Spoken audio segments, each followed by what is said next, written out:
is Jade, and welcome to Grace and Truth Creations. You are watching my very first YouTube video. I felt it fitting to do a flip through of my recently retired leather journal. Now, this journal is handmade by my good friend Tio, short for Teodora, and she owns Tio Studios, in which she hand makes leather journals of the utmost quality. They are exquisite, and I highly recommend her journals. Now, however, if you are looking to do junk journaling in a journal such as this, fair warning, it fills up and gets chunky fast, hence her early retirement. But without further ado, let's jump in.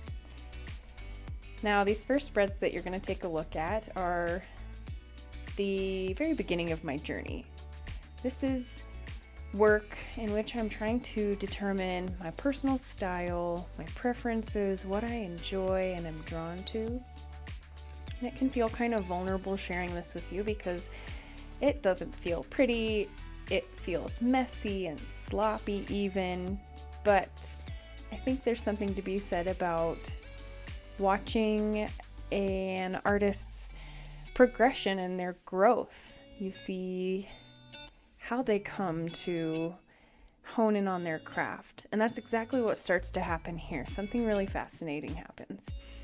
I begin to layer objects to create a sense of depth and dimension, and am playing around with textures and using simple color theory to create these really interesting spreads. And then I start to really enjoy my work. And I get into a bit of a green phase here.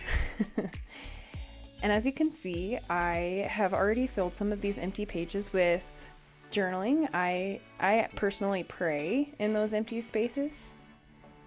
But of course, everyone's different and has complete license to do with them, those empty pages, what they like.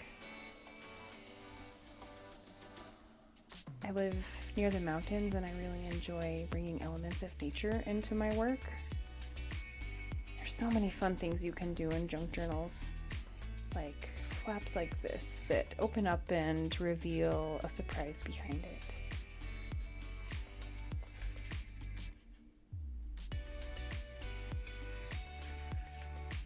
My background is in ceramics. I have a degree in studio arts with an emphasis in ceramics, but I have had an obsession with paper since I was a child.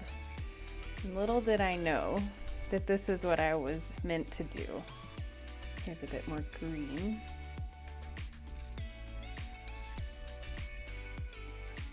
I have aspirations of, and I'm currently working on, selling my own line of journal supplies that are designed and handmade by myself. And I'm using the skills that I learned in art school. For example, this spread I don't enjoy, and I do believe that's because I failed to bring in black. In art school, you're taught to use black to unify a piece, to bring it to completion. And as you can see, there's no black here. And again, more green. But as you can see, I'm playing with the textures and the variations of color. And especially here, I would never have done this spread on my own were it not for someone challenging me to use the specific colors, purple and orange. And this has turned out to be one of my best spreads. And so it's amazing what can come of stepping outside of your comfort zone and doing something you normally wouldn't. Empty page. Oops. And here I'm still playing with color, which I normally wouldn't do. I don't love color. I love neutrals and earthy tones, but these spreads here, I thoroughly enjoy. And then we get into an interesting phase. So here is where I started designing my own products and playing around with how they can be used in spreads. And this spread, I hate. And I find that rather ironic because it includes several products that I currently offer in my shop. The antlers, the pine cone, the mountain cutout, and the tan bordered paper. And here I'm wanting to make quality journal supplies that others enjoy, and I myself don't even enjoy it. And as I mentioned, I don't have a background in graphic design. I'm self-taught, and so I think that it says something about my room for improvement. And I don't think there's any shame in that. Were I to let my fear of failure or my lack of skill stop me from at least starting, then I think that would be far worse. And then speak of journal supply shops, Coralie, who owns Cora Creative Crafts, has some amazing products. And here I'm featuring her ship stamp and this ornate stamp here. She has some wonderful products. Coralie is goals for me and inspires me in a lot of what I do. I certainly aspire to have a shop that's as built out as hers is. And again, more green. And then here's a fascinating spread to me. I go through phases of wanting to make super complex spreads.